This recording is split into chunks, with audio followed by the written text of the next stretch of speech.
ஒரு காலத்தில் நான் முதலில் அங்கே பார்க்கும்பொழுது 1981 வைத்துக்கொள்ளுங்கள். அப்பொழுது ஒரு சிறிய கூட்டம் தமிழக அளவிலேயே 10 நபர்கள் போன்றுதான் இருந்தார்கள். இன்று அது தலைகீழாக மாறிவிட்டது. அதில் இல்லாதவர்கள் 10 நபர்கள் தான் தேட முடியும் போன்ற ஒரு நிலை இருக்கிறது. ஏன்னா அவ்வளோ பேரும் ஓநாய்களாக மாறிவிட்டார். அப்படின்னு என்ன, உறவு கேட்காத நபர்களாக இன்று மாறி நிற்கிறார்கள். ஆனால் நமக்கு இட்ட பணி, அதாவது மேய்ப்பவர்களாகிய உங்களுக்கு இட்ட பணி எது என்றால் இதுதான். எது? ஓநாய் வருவதை கண்டு ஆடுகளை விட்டு விட்டு ஓடி போகாமல், ஓடி போகக்கூடாது. அதான் இங்கே சொல்கிறார், நல்லாயன் நானே அப்படின்னு சொல்லிட்டு சொல்கிறார்ல, என் ஆடுகளை அறிந்திருக்கிறேன்லாம் சொல்கிறார் இல்லையா. அங்கே என்ன சொல்கிறார்? ஆடுகளுக்காக உயிரை, எனது உயிரை கொடுக்கிறேன் அப்படின்னு சொல்கிறார் 14. அதுதான் ஆயர்களாகிய உங்களுக்கு மேய்ப்பர்கள் அப்படின்னு வச்சுக்கோ. ஆயர்கள்னால் இன்னைக்கு மீட்டிங் மாறுது தமிழில் பிஷப்னு.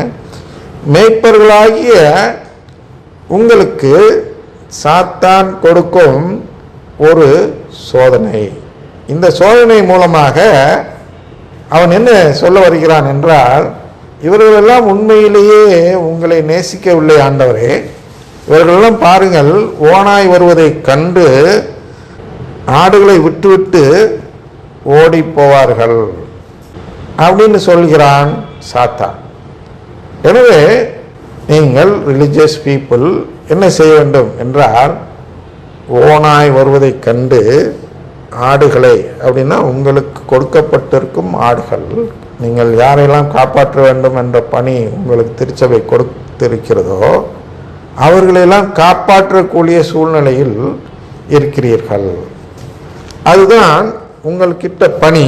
அந்த பணி செய்ய மறுத்தால், தவறினால், இந்த அடிமைகளுக்கு உள்ள நிலை, ஒரு அடிமை தன் எஜமானனுக்கு செய்ய வேண்டிய வேலையை செய்யாதவனாக இருந்தால் அந்த அடிமையை தத்தெடுப்பாரா? அந்த நிலைப்பாடு இந்த ஆயர்களுக்கு, அதாவது மேய்ப்பர்களுக்கு வந்துவிடும். அந்த கண்ணோட்டத்தில் இதை படிக்க வேண்டும். கூலிக்கு மேய்ப்பவர் ஓநாய் வருவதை கண்டு ஆடுகளை விட்டு விட்டு ஓடி போவார். அந்த ஓடி போவார்னு என்னன்னா, நான் சொன்னேன் அல்லவா, அந்த அமைதியாக இருப்பது. அந்த நேரத்தில் நாம் செயல்பட்டால் ஓநாயை விரட்டுகிறோம். இந்த பாட்டு பாடும்போது, பேசலாட் கொள்ளும்போதெல்லாம் உங்கள் அதிகாரத்திற்கு கீழ் இருக்கிற நபர்களை நீங்கள் கட்டுப்படுத்த முடியும். அதுபோன்று செய்தால் ஆடுகளை காப்பாற்ற முடியும். காப்பாற்றுவது என்பது உங்களுக்கு வைத்திருக்கும் சோதனை. வேணா காப்பாற்றலாம், இல்லைன்னா விட்டுலாம் நினைக்காதீர்கள். உங்களை அழைத்து விட்டார், அதனால் உங்களுக்கு சோதனை கொடுத்திருக்கிறார். யோனாவை போல் வேண்டுமென்றால் வைத்துக் கொள்ளுங்கள். இதில் விட்டு ஓட முடியாது இன்னுமே. ஏனெனில் அவர் ஆயரும் அல்ல, ஆடுகள் அவருக்கு சொந்தமும் அல்ல. யாருக்கு? இந்த கண்டு ஓடிவிட்டார். அப்போ அந்த ஆடுகள் உங்களுக்கு சொந்தம் அல்ல. ஓநாய் ஆடுகளை பற்றி இழுத்து கொண்டு போய் மந்தையை சிதறடிக்கும். இதான் அங்கே நடக்குது.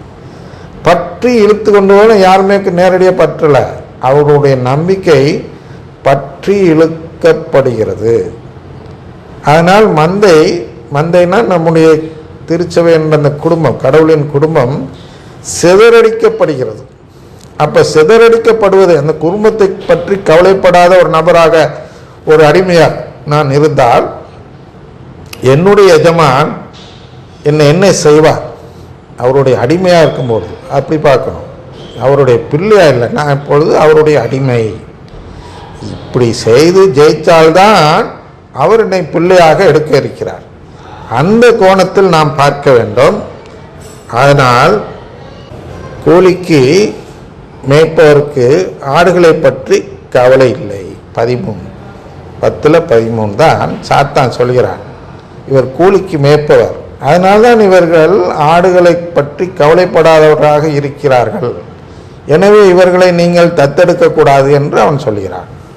ஆனால் நாம் என்ன செய்யலாம் என்றால், அவனுக்கு எதிராக செயல்பட்டு, நான் கூலிக்கு மேய்ப்பவன் அல்ல, ஆடுகளுக்காக என் உயிரையும் கொடுத்து அந்த ஆடுகளுடைய நம்பிக்கையை, அதாவது அவர்கள் உறவு கேட்கும் நிலையை நான் காப்பாற்றுவேன் என்று எண்ணி நாம் என்ன செய்ய வேண்டும் என்றால், நம்மால் முடிந்தவரை அதற்கு சரி செய்வதற்கான முயற்சியை எடுக்க வேண்டும்.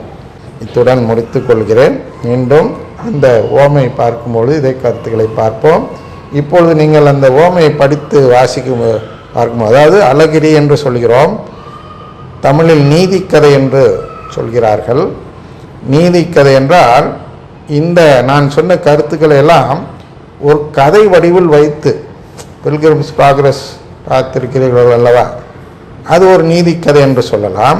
அவங்க கோட்பாட்டுப்படி, யார் மார்ட்டின் லூத்தர் கோட்பாட்டுப்படி எழுதப்பட்ட ஒரு நீதிக்கதை தான் பில்கிரிம்ஸ் ப்ராக்ரஸ் அப்படின்னு சொல்லக்கூடிய ஒரு நூல். பிரச்சனைய யாத்திரிகம் என்று தமிழ் மொழிபெயர்க்கப்பட்டுள்ளது அல்லவா. அது நம்முடைய கோட்பாடு அல்ல. ஆனால் நம்முடைய கோட்பாடு அடிப்படையில் ஒவ்வொரு ஓமையையும் எடுத்து நீதி கதைகளாக மாற்றும் முயற்சியில் எழுதப்பட்ட ஒரு நீதிக்கதை தான் உங்கள் கையில் கொடுக்கப்பட்டிருக்கிறது. அதற்கான விளக்கம்தான் இந்த அடிமை நிலையில் நாம் என்ன செய்ய வேண்டும் என்று அந்த விளக்கம் தந்துள்ளேன். எனவே நீங்கள் வாய்ப்பு கிடைக்கும், அதாவது நேரம் கிடைக்கும் பொழுதெல்லாம் அதை படித்து பார்த்து அதை புரிந்து கொண்டால் அடுத்த அமர்வில் நாம் இன்னும் விவரமாக பார்த்து செல்ல வசதியாக இருக்கும். எனவே நிறைவு கொள்கிறேன். தந்தை மகன் தூயாவின் பெயராலே ஆமன்.